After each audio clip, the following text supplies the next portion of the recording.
Good afternoon. In this video, we are going to solve a lot of questions on bearing. But first, let's look at these aspects of bearing before we delve into solving the questions. What really is bearing? Surveyors, sailors, and pilots use bearings and angles to move from one place to another. In the sky or in the air, in the oceans, there are no roads in the oceans and the sky or air. So that is why pilots and sailors use bearings. So we have to understand bearings very well. Now, what is a bearing? A bearing to a point is the angle measured in the clockwise direction from the geographical north pole of a cardinal point. Let's note that bearings are measured in three figures. We have the compass bearing and the three-figure bearing. The three-figure bearing is also called the true bearing.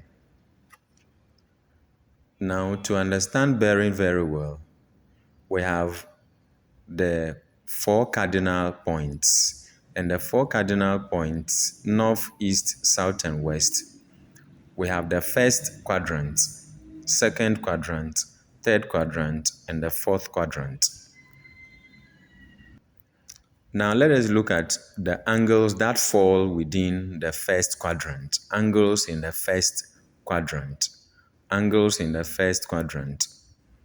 Now with the angles in the first quadrant, it means they are within 0, 0, 0 degrees to 0, 9, 0 degrees, which is 90 degrees. Good. So when a bearing falls within the first quadrant, it can be in two parts. The one that starts from the geographical North Pole up to where your bearing is, where the magnitude of your bearing is, or the length of your bearing or the direction of your bearing can be found. So 0, 0, 0 degrees to 0, 9, 0 degrees, which is 90 degrees, would tell us what to do. So if the bearing is within the 90 degrees over here, and it is between the 0 to the magnitude, then we say the bearing of, let's say, A from O. The bearing of A from O is equal to the angle that is there. In this case, we are trying to use theta degrees for the meantime. If the bearing is outside the 0, 0, 0 degrees, as far as the geographical north is concerned, all the way to the length or the magnitude of your bearing, then we say you are dealing with this particular angle. And how do we find them? So we say in terms of if the angle is here or if the bearing is here, then we say the bearing of B from O is equal to, then we subtract this angle from 90 degrees, then we get the bearing that we are dealing with. Remember, the bearing is always taken by facing the north pole, the geographical north pole, and turning clockwise. Face the north and turn clockwise. Face the north and turn clockwise.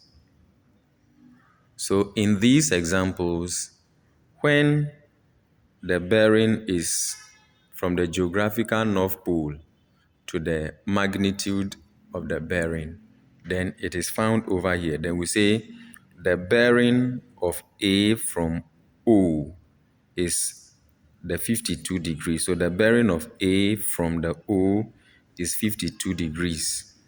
The same thing is applied to this one. The bearing of A from O is the angle that is here. Because we are writing it in three-figure form, it is 067 degrees, which is 67 degrees. This example gives you the same thing. When the bearing is here, how to locate and find it.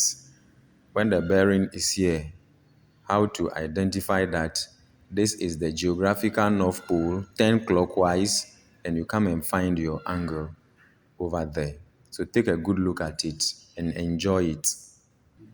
These are more examples to explain the bearings in the first quadrant. Enjoy it, and I'll come your way with more bearings as far as the bearings in the second quadrant, third quadrant, fourth quadrant, and the fifth quadrant are concerned. So enjoy it. Subscribe to the Star Academy channel for more lessons so that your mathematics ability will improve drastically, dramatically, efficiently, and you can never be challenged by anybody around you. Good luck and thank you.